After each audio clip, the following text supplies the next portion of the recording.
ప్రస్తుతం నెల్లూరు జిల్లా తుమ్మలపెంటలో AP CM Chandrababu మాట్లాడుతున్నారు. లైవ్ చూద్దాం. మనదే ఇది సిబిఎన్ మాట.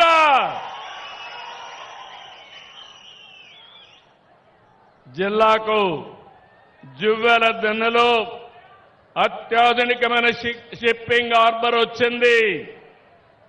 288 కోట్లతో అభివృద్ధి దిన్న షిప్పింగ్ హార్బర్ నిర్మాణం జరుగుతోంది. 87% పనులు పూర్తయినాయి. ఈ హార్బర్ జిల్లా మత్స్యకారులకు ఒక సుదీర్ఘమైన కళ. ఇది మీకోసం నిర్మించింది. మిమ్మల్ని ఆర్థికంగా బలోపేతం చేయడమే ఈ హార్బర్ యొక్క ఉద్దేశం. ఇది మీ సొంతం. దీనిపైన ఫేక్ ప్రచారాలు నమ్మద్దండి. నేను ఒక విషయం ఇక్కడ చెప్పాలి. ఇన్ని సంవత్సరాలు సముద్రం ఉంది, మీ జీవితం మాత్రం మారలా. సముద్రం సంపద ఉంది, ఆ సంపద మనం ఉపయోగించుకోవాలా. చేపలు పట్టుకుంటున్నాం, కాదు గీదు అంటే ఉప్పు మండించుకుంటున్నాం. అవునా కాదా? కాదు.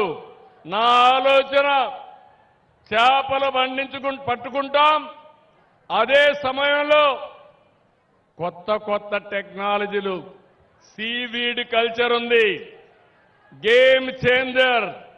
సముద్రపు నీటితో సీవీడ్ కల్చర్ చేసి మీ జీవితాల్లో డబ్బులే డబ్బులు, డబ్బుల పండగ వస్తుందని మీ అందరికీ విజ్ఞప్తి చేస్తున్నా.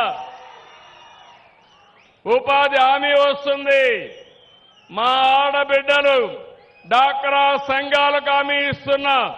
మగవాళ్లు వేటకపోతే మీరు సీవీడ్ పండించి దాన్ని అమ్ముకుంటే ఆదాయం పెంచే మార్గాన్ని చూపించే బాధ్యత మీ అన్నగా నాదని మరొకసారి మా డాక్రా సంఘాలకు హామీ ఇస్తున్నా.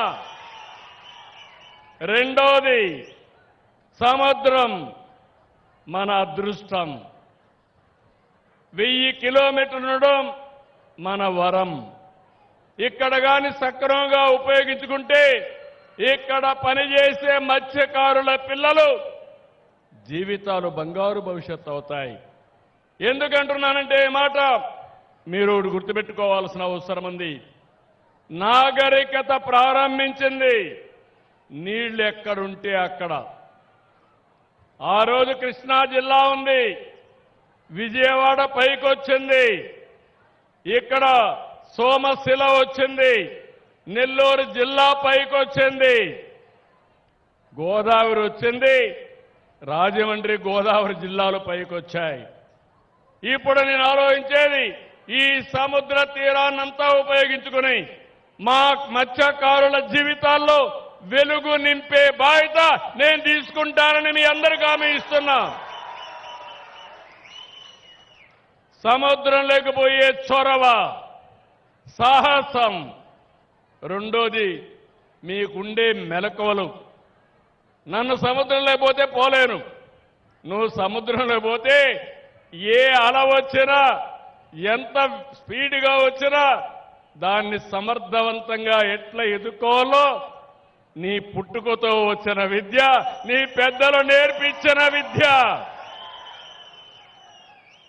అలాంటిది మీకందరికీ చదువు చెప్పించి మీ పిల్లల్లో మెలకువలు పెంచితే మీరందరూ కూడా రేపు టూరిజం వస్తే ఈ ప్రాంతం అంతా ప్రపంచానికే ఒక హబ్బుగా తయారవుతుంది.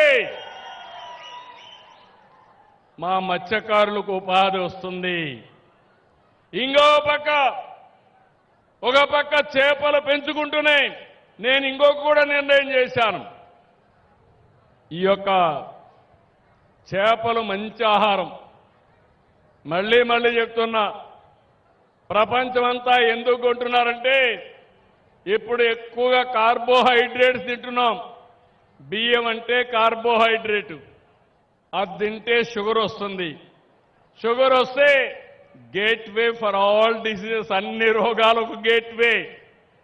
అదే గాని మా మత్స్యకారులు పండించిన చేపలు తింటే ఇది ప్రోటీన్. ప్రోటీన్ తింటే డయాబెటీస్ రాదు. డయాబెటీస్ రాకపోతే మీ ఆరోగ్యం బాగుంటుంది. నేను ఈ మధ్య కాలంలో రైస్ తినడం మానేశా. నేను తినేది ప్రోటీన్ తింటున్నా. ఆ ప్రోటీన్ పండించేది మా మత్స్యకారులని మరొక్కసారి విజ్ఞప్తి చేస్తున్నా. ఇంతవరకు మార్కెట్ చేసుకోలేకపోయాం. నేను మీ అందరికీ మార్కెట్ మేనేజర్గా పనిచేస్తా. మీ చేపలకు గిరాకీ సృష్టించే బాధ్యత నాది, అమ్మించే బాధ్యత నాది. నేను చెప్పిన మాటలు విని మీరు కూడా నా మాట వింటే మీ జీవితాల్లో తిరుగులేని విజయాన్ని సాధించి పెట్టే బాధ్యత నాది. ఇంకో పక్క ఈ పోర్ట్లన్నీ మీరు చూస్తే ఎక్కడెక్కడ ఫిషింగ్ హార్బర్లు కావాలనో ల్యాండింగ్ కోసం ఏర్పాట్లు చేయాలని అన్ని దిక్కలా చేస్తాం. రెండో పక్కన కొన్ని పెద్ద పోర్ట్లు వస్తే అక్కడ ఇండస్ట్రీస్ వస్తాయి. ఇక్కడ కూడా మీరు ఉత్పత్తి చేసిన వస్తువుల్ని ఈ పోర్టు ద్వారా పంపిస్తే ఇక్కడ మీ పిల్లలకు కూడా ఉద్యోగాలు వస్తాయి. చేపల బట్టే పిల్లలు చేపలతోనే ఉండిపోవడం మంచిది కాదు. ఈరోజు ప్రభాకర్ రెడ్డి గారు ఉన్నారు, కృష్ణారెడ్డి ఉన్నాడు. వీళ్ళు నెల్లూరు జిల్లాలోనే పుట్టారు. వ్యాపారాలు చేసుకుంటూ 10 రూపాయలు సంపాదించారు. నా మత్స్యకారులు ఎందుకు ఆ విధంగా తయారు కాలేరో నేను చూస్తానని మరొకసారి హామీ ఇస్తున్నా. అది నా పట్టుదల. అన్ని చెరువుల్లో నీళ్లు పెట్టాను, అన్ని రిజర్వాయర్లో నీళ్లు పెట్టాను.